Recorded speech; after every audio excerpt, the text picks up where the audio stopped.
السلام علیکم دوستو، کیسے ہیں آپ سب؟ میں بنا فیاض ایک بار پھر آپ کے ساتھ سنیے درود شریف کی برکت۔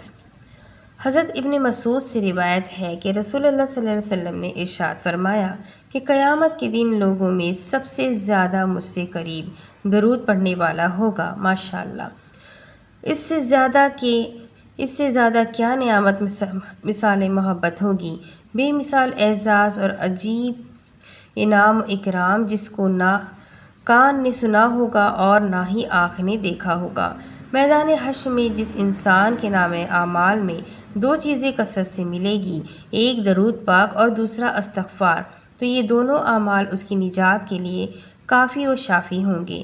کثرت سے درود پاک پڑھنے سے زندگی میں نبی اکرم رسول محترم صلی اللہ علیہ وسلم کی تائید اور توجہ شامل حال ہو جاتی ہے، اس لیے درود پڑھنے والے کا ہر کام آسانی کے ساتھ ہوتا چلا جاتا ہے اور زندگی کے تمام راستے صاف و روشن اور ہموار ہوتے چلے جاتے ہیں۔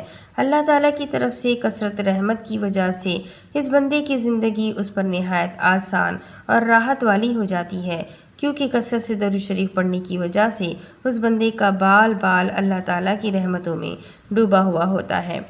اس وجہ سے بزرگوں کا قول ہے کہ درود پابندی سے پڑھنے والا بھیانک زندگی سے نکل کر روحانیت والی پاکیزہ زندگی میں داخل ہو جاتا ہے۔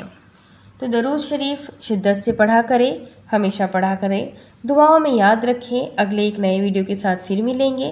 ویڈیو پسند آئی ہے تو لائک، شیئر، سبسکرائب ضرور کر دیں۔ پھر ملتے ہیں نئے ویڈیو کے ساتھ، تب تک کے لیے اللہ حافظ۔